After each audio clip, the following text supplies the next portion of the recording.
I'm OG, y'all new to the game.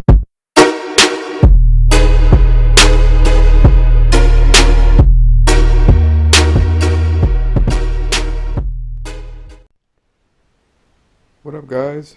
So, doing a little update.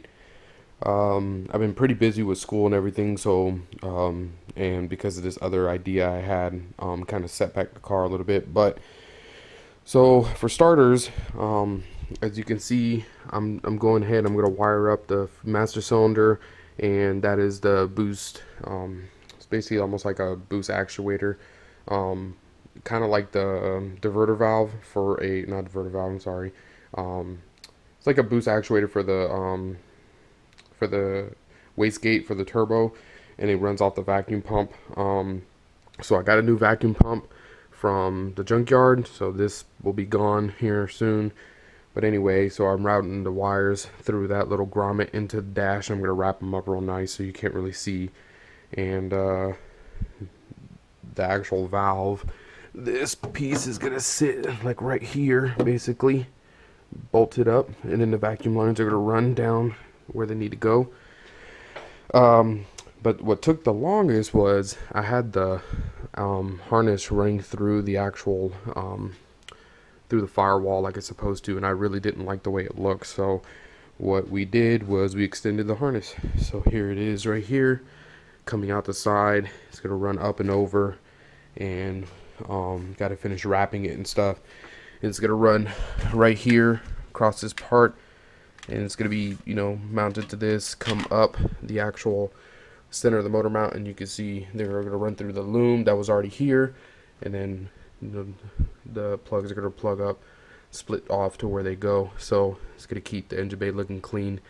Then the starter wire we ran, and it actually runs through the chassis leg. There's a hole, kind of like one of these holes that are all over, like that bigger one in the back on the bottom. So we fed it through, run it into the chassis leg, into the power block that I have mounted onto the side. So yeah, we just got done extending these wires, and we'll start putting it all back together. You know, finishing up, wrapping all that up, making it look nice and clean, and getting all the excess wires that you see hanging out, and, you know, all fully wrapped up and everything done. And then like I said, this will be mounted better like up here, and it'll route like it'll hug, so it's not going to go anywhere. And then we have a little grommet that we gotta seal this up with, and basically what it does, pops right out underneath the dash right here. Let's see if I can turn on. I don't have a light, so cluster fucked back there anyway. But you can actually see the power block right here, you know, so that's gonna be all in there. And then the other ones run, the one that run through the firewall are like back there, come out, and then they come up here, because some of those have to run to the actual cluster harness. So like I said, it wasn't too much. Extending wires is a lot of work. Basically, you know, luckily I don't have as much electronics as the actual can't even think right now, as like a full Mark IV with all the extras. But in my opinion, it's worth the extra time, because it's just going to keep the engine bay looking clean and everything. And then for the alternator wire, is plugged in here, goes down. We're going to zip tie this to like a bracket that's down back there. It comes down underneath between the motor mount and then up into the starter. So we're going to pigtail it off the starter. Don't know if that's a good idea or not yet, but we'll find out later. I mean, the alternator in this car is not going to be running that much. You know, it's only going to be running the essentials. Not like in the Mark IV where it's going to run, you know, AC and all that other crap is going to be loaded on the motor, because I have no AC. So it's kind of where we're at now. But yeah, hopefully I should be able to post more content here soon and get you guys getting the build kind of progressing further. The motor in, obviously. I went ahead and hooked up the intercooler, just, you know, because we were trying to get the car running. The reason why the bucket is here is because we were going to circulate distilled water through the cooling system to clean it out, and I have some cooling system cleaner because it didn't, the the previous owner had like that green stuff in here, and you know, if you guys know, Volkswagens always take like the G12 pink coolant, has different chemicals and stuff in it, so it looks pretty nasty in there. So we were going to get the engine started, run, you know, fresh distilled water and the cleaning solution through the cooling system, and then pretty much finish putting it back together. Well, like I showed you guys earlier, we extended the wires up to the, you know, to come up to the front and all that good stuff. Well, I've been cranking on it for 2 days and I haven't got any luck. It just cranks and cranks and cranks, but no start. So was doing some further looking around and stuff, and doing some research, and came across that the crank position sensor may have been defective, and we tested the resistance on it, and it was actually really high. So went to the junkyard, found an ALH, got the crank position, tested a lot lower resistance where it should have been, and I thought that was the problem, but that was not the problem, because I put the sensor back in and still having the crank but no start. So we've already bled the fuel system a few times. What I think what might be is because I think it might be the injection pump that probably hasn't been timed in a while. So we're gonna readjust it and retime the injection pump, and then re-bleed the system one last time, and hopefully that gives us the start that we need. If that doesn't work, then kind of on a standstill on this build, guys, because I'm really confused. I don't know what's going on. The other thing I wanted to talk to you guys about was update on the Volkswagen scandal. So as you guys may know, I've talked about it before, but we finally got a good update. The judge went ahead and put a set date, which was this past week. It was April 24th, I believe. It was on a Thursday. I don't remember the day, but they had to come up with a plan, and Volkswagen agreed to buy back the vehicles and or fix them based off what the customer wanted. So at this point, what I'm waiting on is I have to wait until June 21st for Volkswagen to actually submit the plan, like exactly how they're going to buy back the vehicles and whatnot. And also the reason it takes, you know, another 2 months is EPA wants enough time to test the fix, because Volkswagen basically said, hey, if you don't want to sell your car back to us because you like it, or you have, you know, whatever the case may be, then we'll fix the car and give you some money on top for your troubles, basically. And then the other option is, like, some people are like, I don't want to do anything with Volkswagen. So obviously that's not the case with me, but they're like, we'll buy the vehicle back and give you compensation on top of that, or depending on how they buy back, maybe the compensation will be buying back. If they buy back for like the money that you paid for it, then you can bring it to the VW dealer and we'll take it off your hands. So but EPA already reported that they have to do further testing and stuff with the fix. So I'm guessing that Volkswagen came out with a fix, but they haven't announced it, but they actually came out with something that they think is going to work.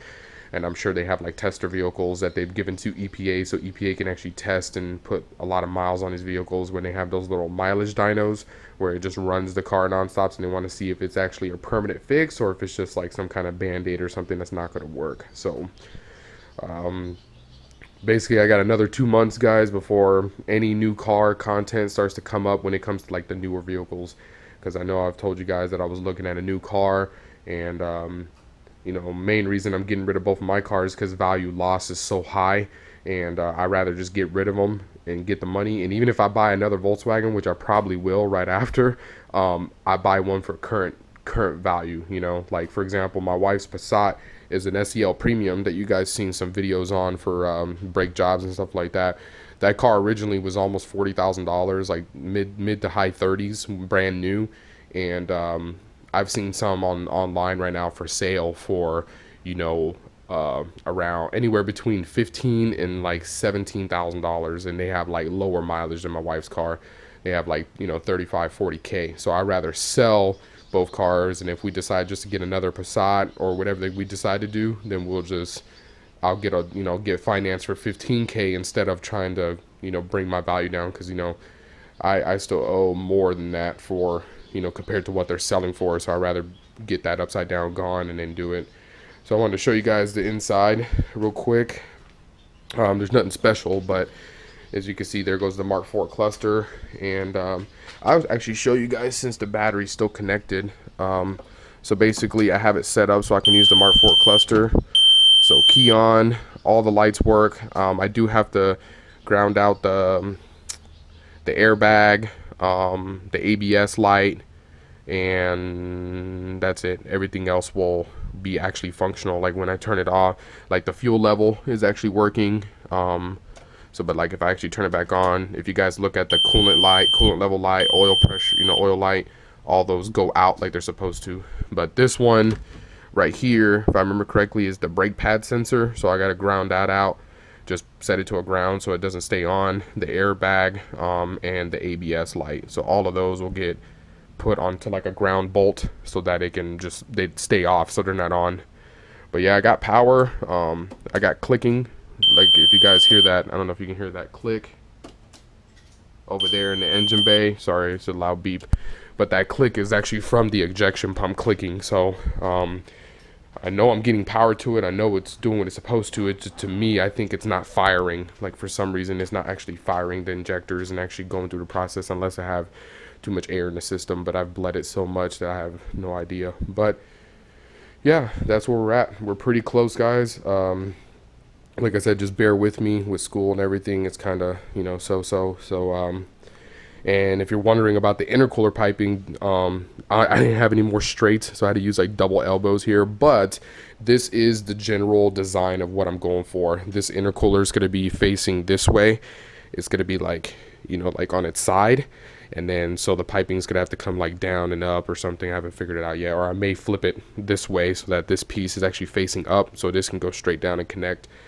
And it will be connecting like this, but coming more this way so it doesn't get in front of where the radiator is going to be. But I am going with a side mount setup, mainly because I did go small bumper, so I have lack of space. The big bumpers are kind of trashed and didn't look good, so, and I kind of prefer the small bumper look. And the second thing was, I mean, I'm limited on space. I can get one of those skinny front mounts, but I kind of like the uniqueness of having a side mount.